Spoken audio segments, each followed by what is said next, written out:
Hey YouTube, this is Dirty OM coming at you again. I am here this morning.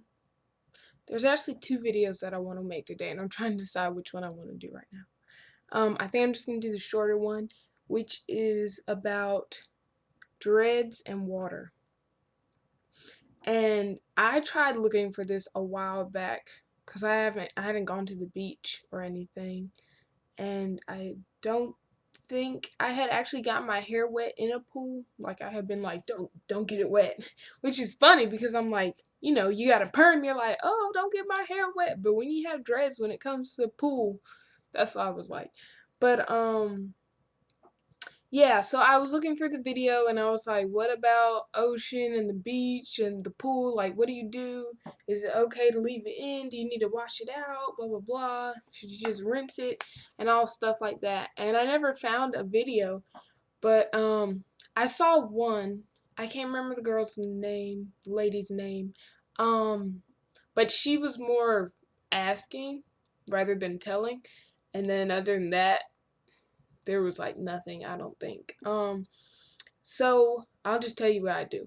One is when it comes to just water, like I have a spray bottle. I haven't used it lately, but most time, every single day, I wake up, get in the shower, and then when I get out or before I get in so that I can put my shower cap on top, I have a spray bottle, and most of the time I use olive oil and water. And the oil is going to be separated from the water, so I just shake it up as much as I can and then spray it.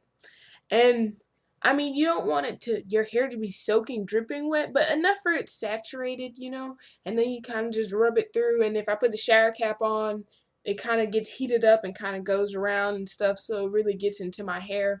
But that's great. Just do that like every single day, especially with the olive oil, and that's just constant moisture that you get every single day. So that with water is wonderful. Like your hair is not afraid of water. Like I don't know, if you have a river nearby that you can swim in and just fresh water, you can go swim in that. I mean, it might make your hair unravel, but if you get your tips wet, you don't have to be like, oh gosh, there's water in my hair and try and rinse it out or anything. Water's great. Two is beach water. When I go to the beach, what I do is I braid up my hair or I flat twist it because I don't mind it getting wet.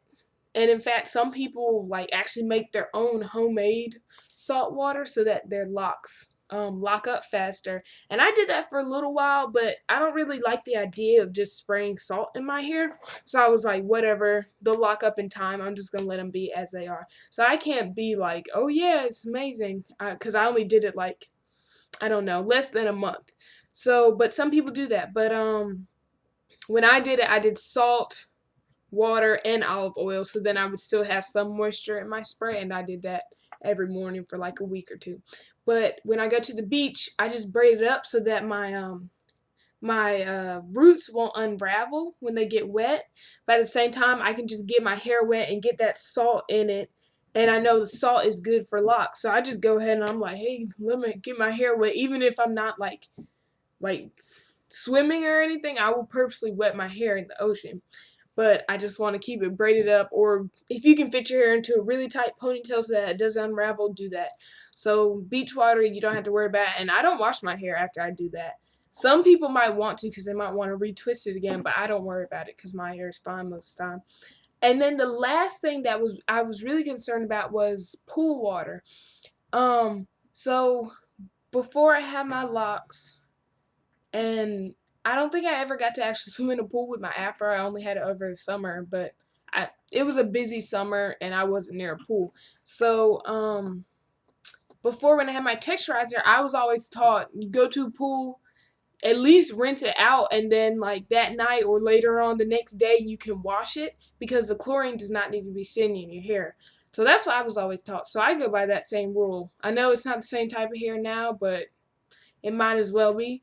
So if I get in the pool and I get my hair wet, then I'm like, I think about it and I'm like, do I want to get my hair wet? And I'm like, the roots are looking kind of rough. I'll retwist after I do it. So I go ahead and get them wet and then wash my hair.